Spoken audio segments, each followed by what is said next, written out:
This is a patient with a dislocated one-piece capsular bag complex. You can see that the complex has shifted in this region here, and that's because there are absent zonules in this region right here. The capsular bag IOL complex will always shift 180 degrees from the region of absent zonules. This particular case was referred to me, the initial surgery was about 4 years prior. Now this is with maximum dilation, and that's because the patient is on Flomax and the patient also has pseudo-exfoliation. You can actually see the pseudo-exfoliative material here on the capsular bag.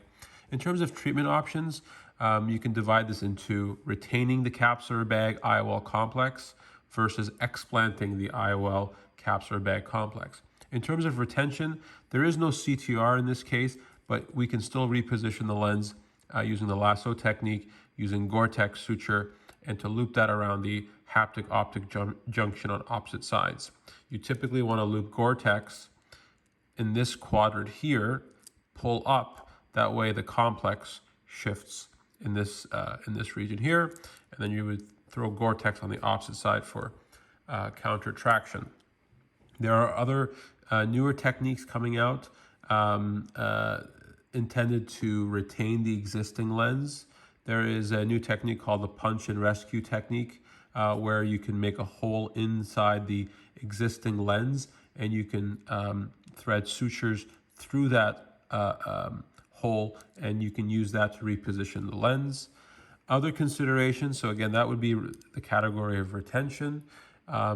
Alternatively, of course, we have the option of explanting the IOL capsular bag complex and putting in a new IOL. Now, there are many, many, many different lenses.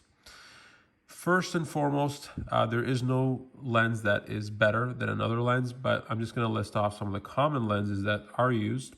Number one, we have the Bausch & Lomb Acryos lens. The nice thing about this lens is it provides 4-point fixation, and that, of course, gives it better stability. The main downside of the Bausch & Lomb Acryos lens is that it is hydrophilic, and so there's always a concern about it potentially opacifying, especially if it comes into contact with gas. Should the patient need a DSEC down the road or a DMEC, or should the patient undergo a vitrectomy for a retinal detachment. The other lens to consider is the Bausch & Lomb Invista, and the nice thing about that lens is it has 2 eyelets. So the potential unique upside of the Bausch & Lomb Invista lens is that it can provide toric correction. So if this patient initially had a toric lens, and because the patient has a high amount of corneal astigmatism, and you put in a Bausch & Lomb Acryos lens, well, you're not going to correct the patient's corneal astigmatism. But with the Bausch & Lomb Invista, you would be able to. The only downside of the Bausch & Lomb Invista is that you're using 2 eyelets, so 2 fixation points instead of 4 fixation points with the Bausch & Lomb Acryos. And the eyelets that you're threading the gore-tex suture through, they may fracture with time, and there are some studies to show that the eyelets may in fact fracture with time. And then if they were to fracture, of course, then it would mean that the lens would dislocate. That particular lens is hydrophobic, and so there is no concerns, however, of it opacifying. Another lens, of course, is the Zeiss CT Lucia with the Yamane technique. It is hydrophobic. It's a well-established technique, but the main downside, of course, is it's a 2-point fixation, so there's a concern about tilt. The flanges that are created, there's always a theoretical risk, as I've discussed in another video, of the flange extruding or being exposed out through the conjunctiva, and of course that would potentially cause endophthalmitis. And as I've shown in another video, that risk is likely lifetime, so that patients need to be monitored.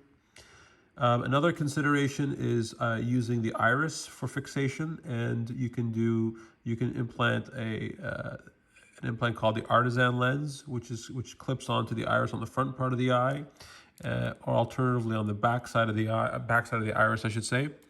Or you can do iris suture fixation. I've demonstrated that before, where we use 2 sutures to anchor the 2 haptics to the iris. There are, of course, many other techniques that I haven't mentioned, but I would say that those are some of the commonly utilized lenses for suture fixation. And that's basically the case. I hope you found it to be useful.